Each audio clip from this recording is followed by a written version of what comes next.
And one of the things that a lot of people have asked me since we said we were bringing you over, and I think a lot of people are interested about it, is you were, after WCW, you walked away after the Russo thing and all these different things. WCW was going under, you were going to buy it, it was very close. But a lot of people wonder what you were planning with WCW at that point. And while I don't think you're going to give us a full Starrcade lineup or something that you had up your sleeve, what are maybe some of the things that you had up your sleeve, including what you might do with some of the older talents like Hulk Hogan, Randy Savage, stuff like that? What were your plans? There was not a lot of creative plans, specific creative plans, but we knew, because WCW had taken such a beating. I left in September of '99, and we had been getting our butts kicked for 5, 6, 7 months prior to that, if not longer. I can't remember now the chronology of it all, but it was pretty obvious we were having a hard time for a lot of reasons. Terry Tickle, standards and practices, but there was so many challenges. And when I left, first of all, I had 2.5 years left of my contract when I left, and I was making a fairly good living at the time. So I wasn't under any pressure financially. I was under contract, so I knew I couldn't really do anything else, even if I wanted to. So I just kind of cut the cord, so to speak. I literally, the day I left WCW, when I was told to leave WCW, I literally, 2 hours later, I had my own airplane at the time. I jumped in my plane, threw my fishing gear in the back, and I took off from Atlanta, and I flew to Wyoming to go trout fishing.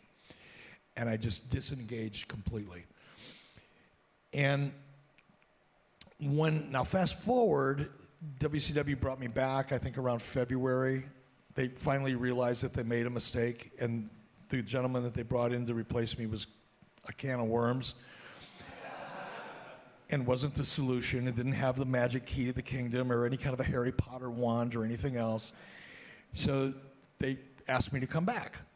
And I came back. Well, I was there for a short period of time, another couple months, and realized I couldn't fix it. It was more broken than it was when I left, or when I was asked to leave. It wasn't voluntary when I was asked to leave, but it was more broken.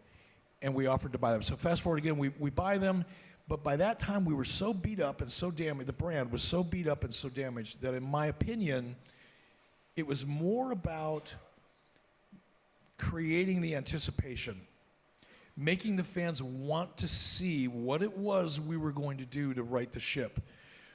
And I believed at that time, the only way we could do that is to make it go away. Because you can't just fix stuff overnight. You can't just start booking something and sit in the back room and write a bunch of stuff down on a piece of paper, and all of a sudden fans are going to go, whoa, it's way better. It's a process. It's an evolution. And you have to create anticipation. I think anticipation is one of the key things in any form of entertainment. You guys may have read, if you've read my book or my DVD or anything else, you know that I believe in great story, anticipation, mostly anticipation, reality, surprise, and action. The acronym is called SARSA. And I talked about it in my book a long time ago. But anticipation is probably the key to that, because as human beings, and I don't care if this show goes long, I don't know if you do or not, but we're human beings. We grow up anticipating our birthdays, Christmas, getting your driver's license, getting laid, turning 21 and being able to buy whatever it is, wherever, turning 21 and being able to buy an alcohol and go to a club. Your whole life, and there's a lot of smaller things along the way, graduating from high school, graduating from college. All those things are things you build up anticipation for and you work towards. So anticipation from a psychology point of view is a very important element in everything. And to answer your question, I'm sorry I'm getting so long-winded, I believe that the only way we could really create anticipation is to take the show off the air. For 3 or 4 or 5 months, you may have heard this saying, I don't know if you have or not, but absence makes the heart grow fonder. Well, I wanted to create an absence makes the heart grow fonder factor for WCW. So make it go away, get people talking about it, make them anxious enough so that when we finally did come back, they'd give us a second chance. Because I learned something from a guy by the name of Gary Considine. He told me one time in a conversation, and he was an executive producer for NBC, for Jay Leno. And he said, Eric, I'll never forget it. because it just stuck with me. He goes, once people pick up the remote and they go, I don't like this anymore. Getting him back, make him pick that remote back up again and go, okay, I'm going to try it one more time, is twice as hard as getting him in the first place. So my goal was to create anticipation, take the show off the air, change the way we produce the show for economic reasons.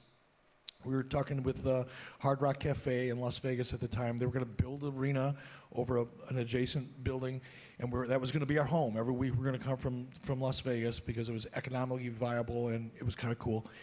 And it was cheap. You could fly everybody to Las Vegas for a lot less money than you could touring like a circus every week. So that's really what we focused on. We didn't have a lot of definite kind of creative storyline plans because all of our focus is on rebranding. By that point, though, was your mindset that, you guys like Hulk Hogan, Randy Savage, who had been featured for so long, that if it did come back, they would need to be utilized more to create new stars? Yes. By that time, we knew that the audience's perception and the reality was that we relied too heavily for too long on that top tier of talent, and that we needed to refresh and bring some talent in and give different people a look at different wrestling stars. So we knew that.